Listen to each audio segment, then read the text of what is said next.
This video is for December 14th, 2020 for the total solar eclipse that is happening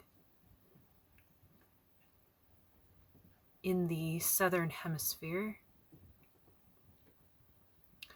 We won't be able to see it in North America, but it's happening in South America and along the tips of Africa. So today I'm going to talk a bit about the Western astrology of this day on the 14th of the eclipse and some information about the Mayan and Dreamspell kin and how they relate. As we know, this is a powerful portal and we're all feeling it. We've been feeling it for days going into this alignment, and for the next 7 days until the 21st, winter solstice, when we have a massive shift of Saturn and Jupiter moving into Aquarius, the Sun moving into Capricorn, Mars and Pluto square. But today let's talk about the 14th. Let's talk about the astrology of the eclipse.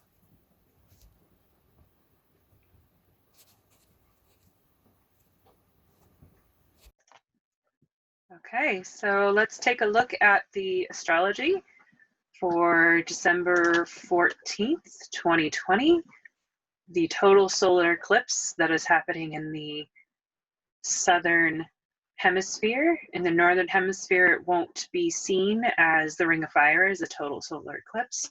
We'll only get to see a partial of this, but it's still affecting us, obviously. So we can see here that it is a new moon. The sun and the moon are exactly together at 23 degrees in Sagittarius. They're joined by Mercury in Sagittarius at 20 degrees. And this is very significant and important because Jupiter is playing a very key role in the coming transition into the age of Aquarius, happening on the 21st. But Jupiter, which rules Sagittarius, has been conjunct Saturn and Pluto in Capricorn for the last year or so. So we've had this energy of Sagittarius, of the creative, co-creative fire of social structures and dynamics, how we work together, how we're co-creating, what we're working to bring together from our own individual fire, which is Aries, into our self-mastery, which is Leo, into the social structures of co-creating together. What we've been bringing to this information of Capricorn, which is structural organization, laws and rules and regulations, what we actually physically construct on the earth plane, is this is an earth element. So fire and earth working together here. What we're creating within this vessel of the physical plane, the embodiment personally and especially socially, these being the end of the Zodiac signs for earth and fire. This is a social construct that we're bringing things together within. So again, Sagittarius is the centaur with the bow and arrow. It can also be likened to Artemis, to the archer, to all of these archetypes that have to do with setting a target and having a focus for that creative fire energy to go into.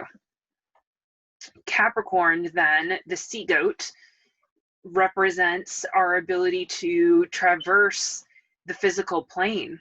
And I always think it's interesting that Capricorn is represented by a sea goat, because it's that sense of being able to be within the totality of Earth, of being able to swim in the oceans and climb the highest mountains. So having a sense of mastery over the physical plane. Now, what we've been seeing is that our social dynamics, our social co-creation has been something that has been not the best creation that we could possibly come up with. But then again, there's also some really good things that we're putting together and co-creating within different groups and organizations. When we look at the political scene, we can see that there is an intention. There's a creative fire intention to show that they're doing the best possible thing that they can to create the structures and organization of the social arena. However, we've had a lot of the patriarchal systems that go way back. They go back to the Roman Empire. They go back to the Egyptian times, where there was a hierarchical structure that was ruling over the masses. And it was doing it through not only the physical plane of rulership, it was doing it through the inner planes, which is what Pluto represents. And that is the dynamics of the collective consciousness energy that this has all been working through, and the control systems that have been put into place. Now, this is not necessarily all a bad thing. There's a lot of things that have gotten dredged up because of this Pluto influence, because of the sense of death and the occulted hidden wisdom and information, knowledge that has been kept away from the masses in order to control them. But there's a positive sense of this, where collective consciousness here, the sun, the moon, and Mercury, this represents communication, intelligence, the mind, consciousness. Mercury rules Virgo and Gemini. So it's also that organizational structure of the mind, the organizational structure of thinking that is the pre-energy alchemically to manifestation. So here we have also our self, the sun, coming to, and the masculine energy coming together with the emotions and the intuition of the feminine. And that's what new moons represent. It's that merger of this energy coming together. So our ability to communicate, our ability to bring this information forward and recognize that this is a social dynamic co-creation is happening here within these 6 placements of these planets. When we look a little bit farther out, we can see that Venus, the feminine, is back here in Scorpio, but she's getting ready to move into the Sagittarius energy. And she's holding that space. Pluto rules Scorpio.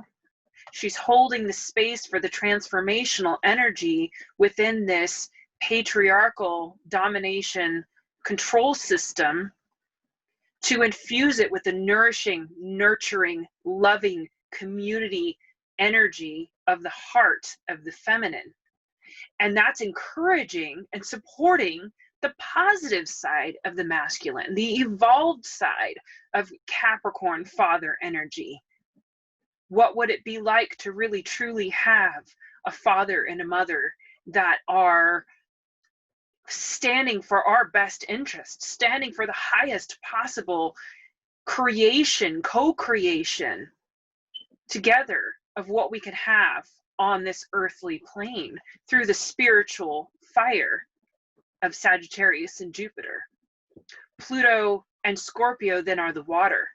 This is the deep dive, the emotions, the feeling, the heart, the connection that then brings empathy and compassion, that brings it into this social dynamic. The grandmothers and the women within tribal nations and indigenous cultures were the ones to hold space for the sacred fire, for cooking and taking care of the hearth fire. That's what this is representing here, and bringing that sense of that emotional, watery, feminine energy into the strength of the masculine to create the structures, the stones around the sacred fire. That is the masculine creating the structure for the creative Shakti feminine energy to come through, the Shiva and Shakti union that's happening here. And it's also Christ and Sophia. We have this connection here. This is actually the Christmas star. When Saturn and Jupiter align and come together, it's been noted that it has been seen as the same stars in Bethlehem that the wise men followed in order to find Jesus during his birth. So this is incredibly strong times from so many storylines. There's so many things that are weaving together that have been telling us about this. That is the sense of prophecy coming into fulfillment, but it can be something that is positive and it could be something that is negative. And that's where we get that sense of North Node in Gemini. It's recognizing the duality, recognizing the potentiality of both sides of the picture, both sides of the story coming to fruition. And what are we choosing to co-create? What are we choosing to make this new earth transition into the age of Aquarius, which is about brotherhood and sisterhood, revolutionary, evolutionary energy. And when we look at that as well, note that Uranus is still in Taurus. It's been hanging out in Taurus since the beginning of this, about a year ago or so. And so Uranus ruling Aquarius, it's holding that sense of what do we find pleasure in? What do we find our true connection of physical embodiment? Taurus is the ruler then of Venus. So this is the goddess. This is the physical embodiment. This is our enjoyment here on this planet. And recognizing that the earth wisdom of indigenous cultures marrying and coming together, Merry Christmas, Mary and Jesus, marrying all of this information, bringing all of the storylines together onto the earth plane, recognizing the pagan wisdom, the indigenous wisdom, the earth-based cultures that were actually assimilated into Christianity. It's bringing their wisdom back. And we're recognizing that in order to have a revolution, evolutionary revolution, which then also brings in science, we have to bring it all together. This has to be a co-creative endeavor of all systems of spirituality coming together. Now, I did this chart in Mount Shasta, and I think it's also incredibly interesting to note that if you were to look at house systems, we would have a Capricorn rising. So this is this transition, the last stage, the last portal, the last purge of the patriarchal systems being supported by Sagittarius and Scorpio within the 12th house here of spirituality, of bringing that information, all of that spiritual information, all of that work that we've done on and are doing on the inner planes into physical existence, rebirthing. This is literally a rebirthing of earth energies here.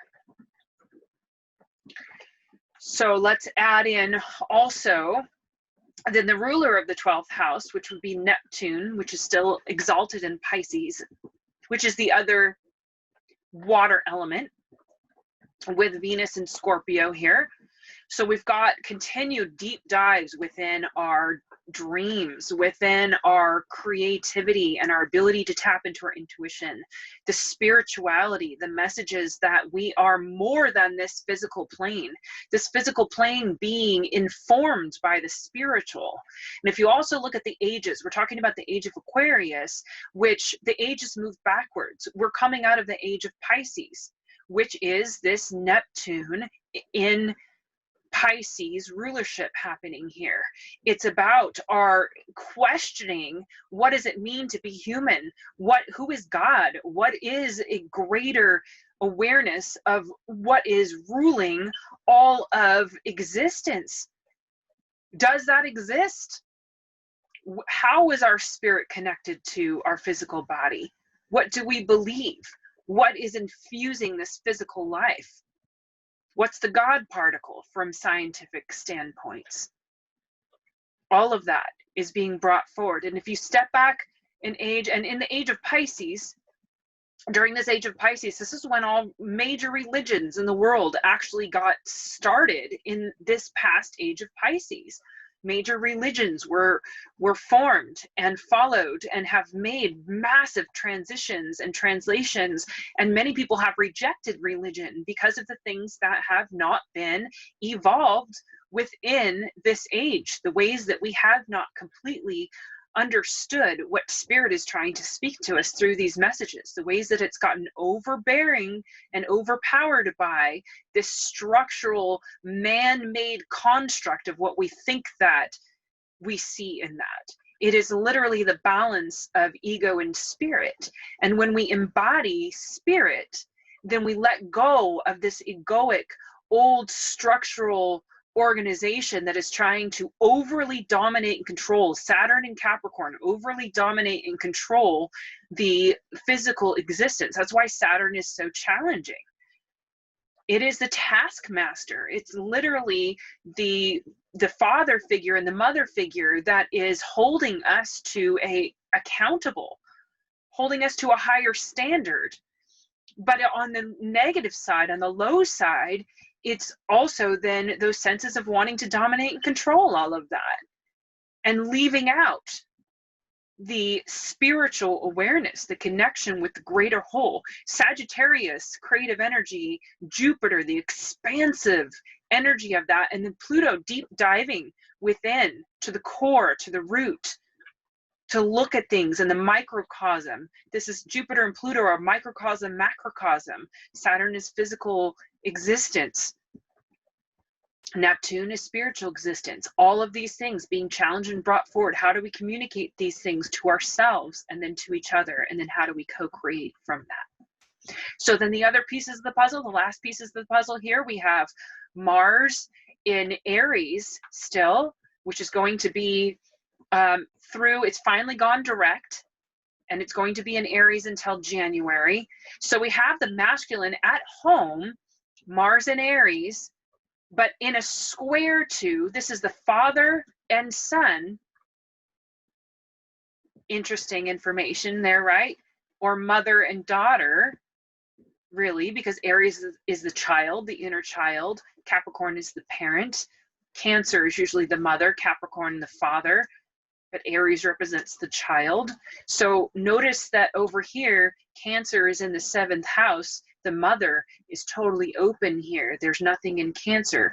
So the representation of the mother is getting held by the moon and by Venus, by the feminine energy here, the balance of these things. And so we've got fire and water too. We've got a potential here for passionate, steamy, deep dives. Mars and Scorpio are co-ruled. I'm sorry, Aries and Scorpio are co-ruled by Mars and Pluto. So we've got this very passionate, rebirthing, innovative, beginning energy that can be positive, but the downside of this, masculine energy, when the masculine and passion and innovation is not positively focused, it turns towards war. So back in the age of Aries, there was a lot of war that was happening, and it's actually when the patriarchal systems took over in Greece, they took over the goddess culture. Goddess culture got overbearingly taken over by the masculine, by the patriarchal domination control systems, which is this hard aspect of this square between Capricorn and Aries that we've been seeing for the past couple of years. So how are we fixing that?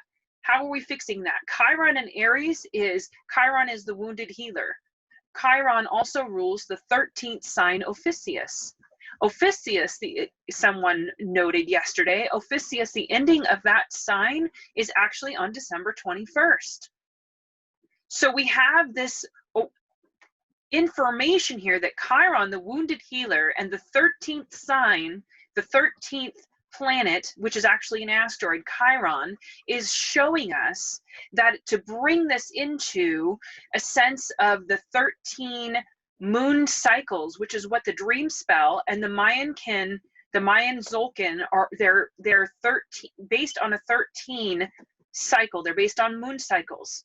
They're based on a feminine goddess cycle. They're not based on the patriarchal, masculine, Greco-Roman calendar that the 1260 Western astrology is built on. Now, that doesn't necessarily mean that this system is bad. That the 12 is actually an incredibly powerful number as well within nature, within science, within harmonics of numbers. So it's really Chiron. What Chiron is doing is asking us to reconcile, to realize that there is North Node in Gemini. There's darkness and light in everything. There's duality in everything. There's shadow and light, and it's not necessarily a bad thing.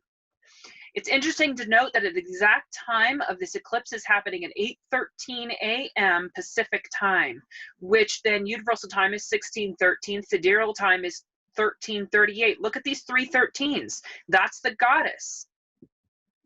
13 is a goddess number, and then brings us back over here to the moon cycles of the Tzolk'in.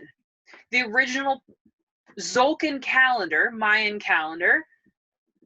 It's very important that people understand this. People who have been following the Dreamspell and calling it Mayan, the Mayan elders are requesting that we look at this and note that the Dreamspell may hold deep information for us, but it is not the Tzolk'in count. It's off sync. So we always have 2 different kin on each day. We have the actual Tzolk'in kin, which is the Mayan count, and that is 7 men. It's a 7, which is seen to be as the holiest number in the Bible, right? But now we're looking at indigenous cultures. We're going back farther. We have to look at the totality of it. The Bible is actually very, very young. The Bible is a rewrite of many scripts that have been put into place about creation, to understand creation. And that information goes back into Egyptian times. It goes back even further than that, into Sumerian times, when we were worshiping the sun. The first god was the sun. It's about the sun and the earth. The sun is as the masculine, as the godhead, and the earth as the feminine, as the goddess. And how the sun provides light and life on this planet. And if you note that in the Dreamspell, it is actually the end of the Tzolk'in calendar. On the 14th, it is yellow cosmic sun. And the way that that code has been brought forward, it is Ahau or Ajwa in the Mayan kin, and also still represented the sun, but it's about the original Godhead. It's about how the sun was God originally. It brings life to the planet. It brings light. So the galactic kin, the galactic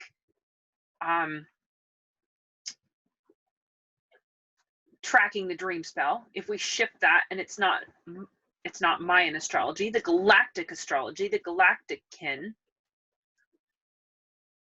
for this, it is a galactic activation portal.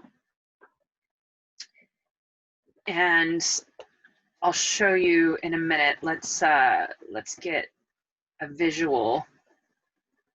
Let's get a visual of this. I want to show you there's a Tzolk'in, right? Okay, there's a Tzolk'in calendar. So today here we're at a crystal storm. Tomorrow we will be at yellow cosmic sun. And this is really important too, because what's being spoken of about the crystal storm, about the storm happening, which is something that QAnon and Trump and that whole line is talking about. They're supposedly bringing the storm. The storm in Dreamspell represents catalyzation. But if you note today, it's I dedicate in order to catalyze, universalizing energy. I seal the matrix of self-generation with the crystal tone of cooperation. I'm guided by the power of magic, which is Blue Monkey, which was Jose Arjuel's was a spectral blue monkey. That was his kin, was blue monkey. Note that blue monkey has to do with illusions. It has to do with magic and illusions. So, and playfulness. So the inner child awareness, being ye like children to enter the kingdom of heaven. All of these things can be seen as a pinpoint pointing towards the same thing. We're looking at the same thing. All of the information is drawing us to look at the same thing, whether we see it as positive or negative, but it's both, right? We have to see all of it all together.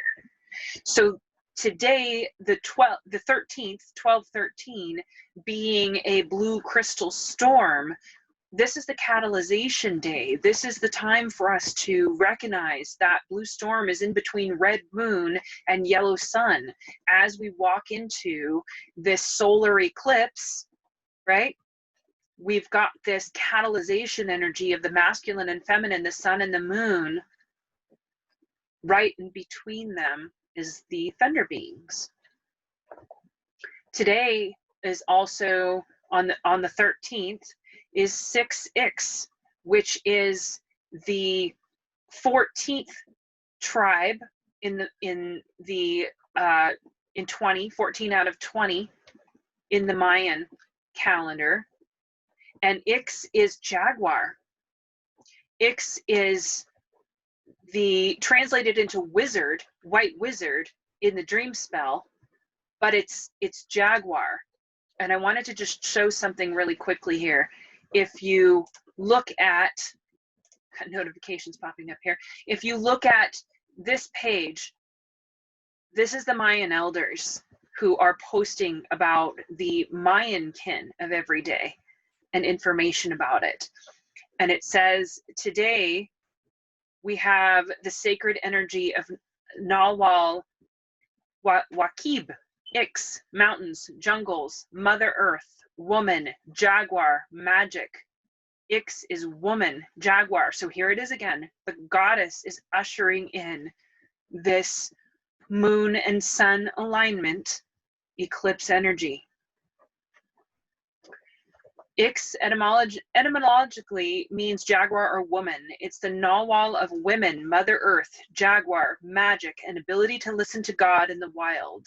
It is the femininity present in all species. It is the life-carrying energy resembling for protection and caring for offspring. Ix is a jaguar that balances jungles, beauty, and sensitivity. Ix is our wife, daughter, mother, sister, friend. Mother Earth is a beautiful woman clothed with beautiful plains. Her breasts that are mountains sprout life, water, lakes. We revere and respect her for her infinite goodness. Ix represents the Mayan altar and the creativity of the universe. Ix is a day to give thanks to the work that women do in our community and family. It's also Mother Earth's Day. Ix is the Nawal who is associated with the high magic of the white path. So this Nawal brings us closer to magic and secrets to combat negativity. It is a day to thank, to honor, to protect, and connect with Mother Earth and women. A day to strengthen our feminine essence. A day to pray for life and well-being of all the children of Mother Earth. A day to give thanks for the holy altar of the Maya. A day to recognize the magical and creative power of the universe. A day to pray for the sowing and wisdom of Mother Earth. A day to apologize to Mother Nature. So this is from the Mayans for today on the 13th, and what comes up on the 14th, I highly recommend that you come in and you check out what they say for tomorrow, because the next day is going to be the 15th. As I said, it goes into 7 men. It goes into the eagle, which is incredibly important. If we come back here, let's come back here. The eagle represents the United States, right? The eagle is our national bird. So if you have a reflection for the unified kin as well, yellow cosmic sun would always reflect back the same tribe and tone that is the other kin that we're adding to it. So we actually have a double 7 men, a double blue resonant eagle. tomorrow on December 14th for this solar eclipse. So we have the 7777 code, which would be Jesus. But a lot of us have also been noting that it's Christos Sophia. It is the merging and coming together of the sun and the moon, the masculine and the feminine. And I think it's beautiful and wonderful that yellow sun in the dream spell always has with it white dog, which is dog is supposedly man's best friend, but white dog is also about the heart. It's about the heart. It's about loyalty. It's about friendship. It's about community. It's about coming together. It's very feminine, right? And so sun is also always brought by the occult kin of red dragon, which is the first tribe, the 20th tribe and the first tribe. So one dragon is the beginning of the Zolkin. It's the reset. This is a code of a reset. The very end of the Zolkin going into the beginning of the Zolkin. Red dragon is birthing, being. It is bringing that energy forward of the feminine. It's the rebirthing that we're doing. It's nurturing energy. It is the goddess. It is the Sophia dragons that we are seeing who are bringing this feminine energy to be in alignment with and to co-create the sun and the moon together, the feminine and the masculine together, and recognizing that Godhead has no gender. Godhead is both. God is both Mother, Father, God. Mother, Father, God. And then we are the children. We are the Aries. We are the innocents. And we're rebirthing and re-beginning a cycle here. The guide of Yellow Cosmic Sun is Yellow Cosmic Seed. So recognizing that we're targeting collective consciousness, we're targeting awareness, we're targeting the flowering of human consciousness. And that is through 13. The 13th tone represents enduring, transcending, and presence. So how are we being present in this present moment? That's another code that's showing us that time is always in the present moment. The past and the future converging here within astrological awareness in the progression of the planets within our solar system. All we have is the present moment. Yet we seed consciousness, we seed awareness, we plant seeds because we're thinking of the future. We're thinking of what we want to grow. We're thinking of what we want to flower. We're thinking of what we want to co-create together in this new earth, in this new structural organization, in this new age of Aquarius that's coming around in 7 days from the 14th to the 21st. Note also that Yellow Cosmic Sun has Blue Cosmic Storm. Storm is always the analog, it's always the gift. So that catalyzation, self-generation, energy, catalyzation, who we are, the recognition of that the thunder beings, lightning, fire, Sagittarius and Aries, the fire element, and Leo too, that is our neural networks. That is literally collective consciousness. That is the inner web. That is our vagal nerve. That is our nervous system and how our nervous system relates to the cosmos. We are a microcosm of the macrocosm of all of the stars and all of these things that are happening. And when we look at astrology, we're bringing the macrocosm into the microcosm. Our own personal birth charts are a reflection of what's happening in the cosmos and how that imprinted in each of us, our own individual bodies. So Mars in Aries and Chiron in Aries is about this self-actualization. It's about healing the self-identity wound so that we can come forward into the Sagittarius energy of co-creation together through Jupiter aligning with Saturn into the age of Aquarius.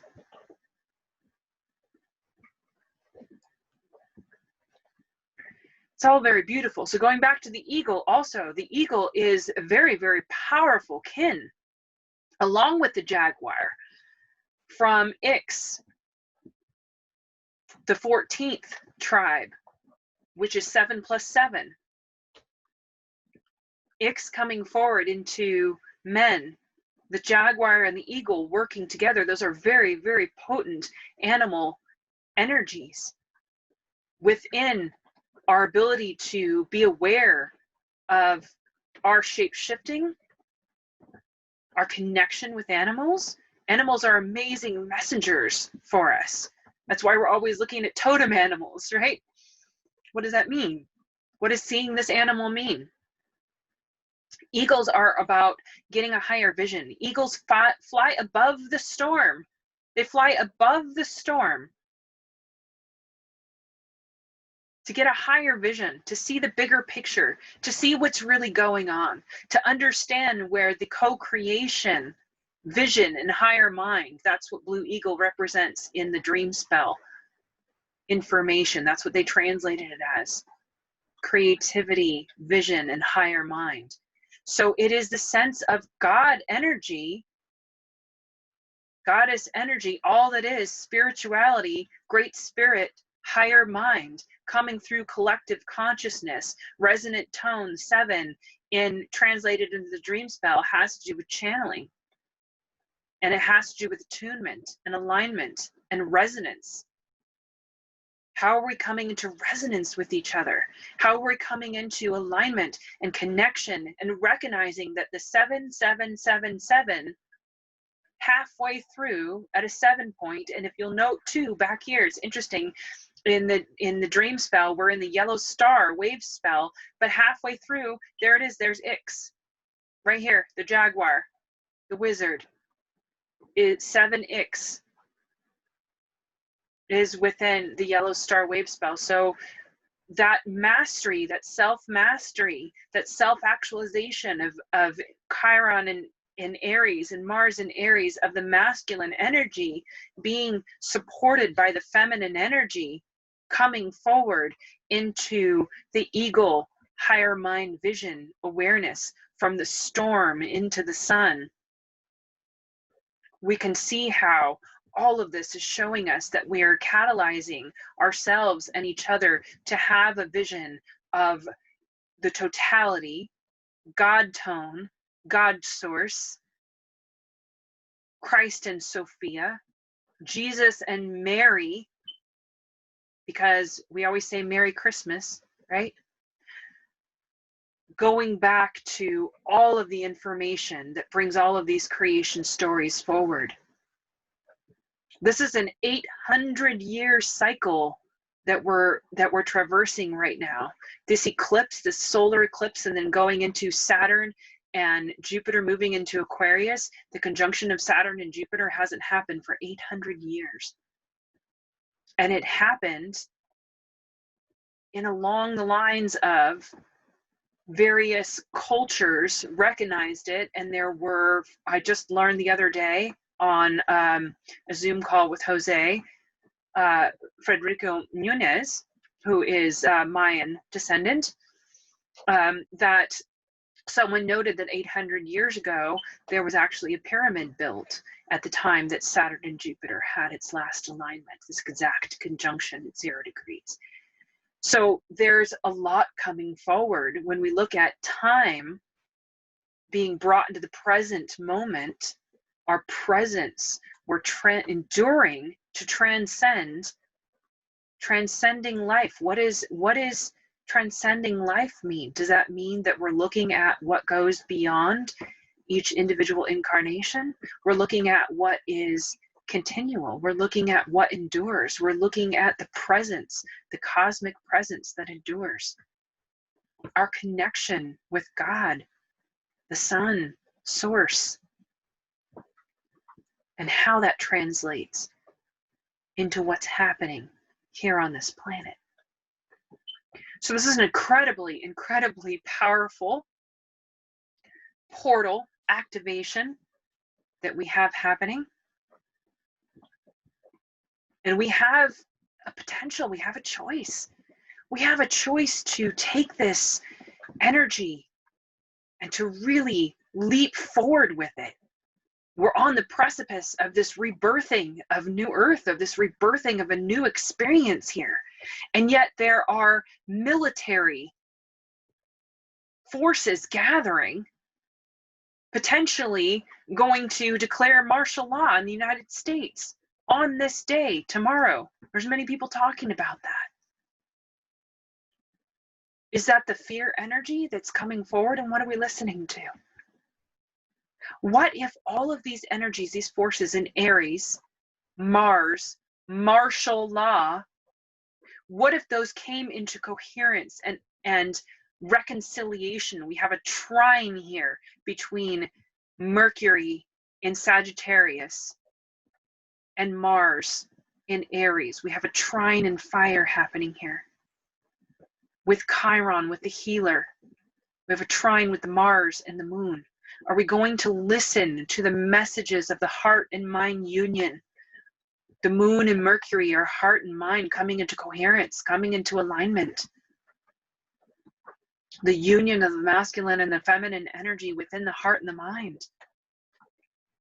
We have to be able to come into compassionate, caring, nurturing, nourishing, intuitive awareness of how we represent this energy. Martial law could be the innovation and the rebirth of a new humanity. It could be the innovation and the rebirth of all of these military forces coming to actually honestly protect and heal and care for all of the people in the United States, which is represented by the eagle. We have a huge potential here. A huge potential. Are we doing this for the greater good? Are we seeing the good that's there? Are we seeing the potential of the good that's there?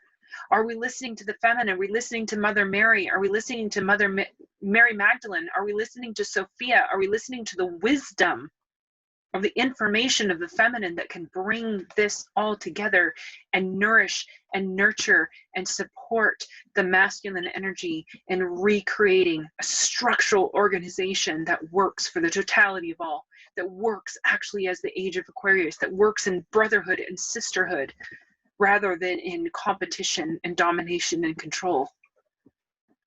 Can the occulted, hidden information of Pluto and Scorpio be brought forward through the feminine, through the goddess, to be provided to all? The recognition that we have toroidal Merkaba systems, that all of our bodies activated are perfectly capable and able to be representations of God himself, herself, through each of us, that we are all an embodiment of God. We are the mouthpieces of God. We are the hands of God.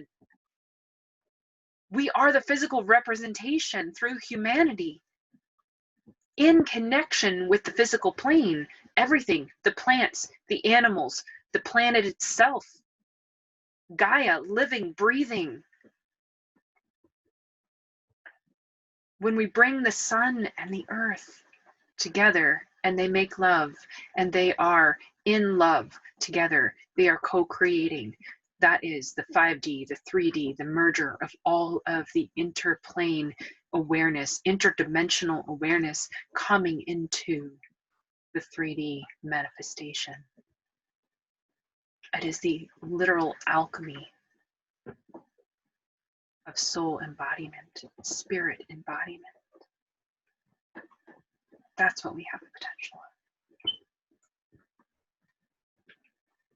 Let's see where we go with it, shall we? I know what I choose. I know where I'm placing my intention and my energy. I know how I'm aligning with the co-creation of what collective consciousness means. By aligning my wizardry, my ability to shapeshift into the jaguar within collective consciousness, to access the love, the nourishing, the nurturing, the empathy, the compassion, the connection of the feminine energy through the masculine ability to act, to manifest, to innovate. Let's bring martial law being the positive, passionate, innovative, creative innocence, childlike innocence that is the Christos Sophia of our embodiment.